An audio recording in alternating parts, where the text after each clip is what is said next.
تراویح کی نماز گھر میں پڑھ سکتے کیا؟ یہ سوال ہے۔ دیکھیے اب اس لاک ڈاؤن کی وجہ سے، اس لاک ڈاؤن کی حالت میں تو دیکھیے کئی دنوں سے ہمارے مساجد بند ہے، اور کئی جگہ پر تو بالکل تالے لگا دیے، کئی جگہ پر تو کیا ہے، ایک امام جاتا ہے اور اذان دیتا ہے، ایک ہی آدمی یا دو آدمی جا کے نماز پڑھ کے آتے ہیں، الحمدللہ۔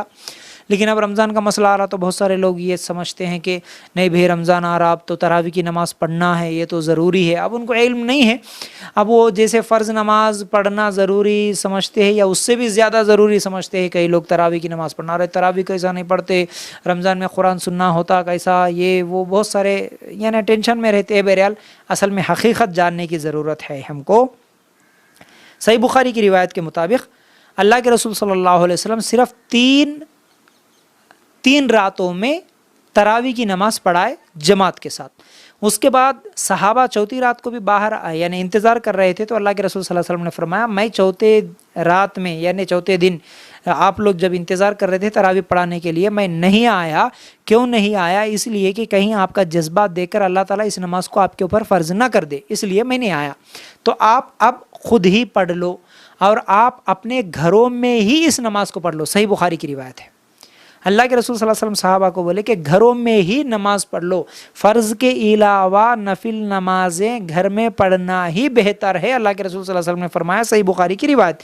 پھر عمر رضی اللہ تعالیٰ عنہ کے زمانے میں بھی صحیح بخاری کی روایت کے مطابق اللہ کے رسول صلی اللہ علیہ وسلم کا زمانہ، پھر اس کے بعد ابو بکر صدیق رضی اللہ تعالیٰ عنہ کا زمانہ، پھر اس کے بعد عمر رضی اللہ تعالیٰ عنہ کے شروعاتی دور میں بھی کئی دنوں تک لوگ تراویح کی نماز گھروں میں ہی ادا کرتے تھے۔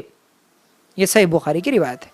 تو بہرحال اس تراویح کی نماز کے تعلق سے آپ زیادہ فکر مند ہونے کی ضرورت نہیں ہے، بہتر یہ ہے کہ آپ اپنے گھروں میں پڑھنا ہے۔ الحمدللہ رمضان میں اللہ کے آگے کھڑے ہو کر نماز پڑھنا، تراویح کی نماز پڑھنا، کیونکہ یہ تراویح ہی تہجد ہے، تہجد ہی تراویح ہے، رات کی نماز۔ ہاں تو آپ گھروں میں پڑھیے، آپ اپنے بیوی بچوں کے ساتھ پڑھیے، جیسا کہ عائشہ رضی اللہ تعالی عنہا کی امامت ان کا غلام کرتا تھا، قرآن دیکھ کر وہ پڑھتا تھا۔ صحیح بخاری کی روایت کے مطابق ہاں قرآن دیکھ کر عائشہ رضی اللہ تعالی عنہا کا غلام تراویح کی نماز پڑھاتا تھا۔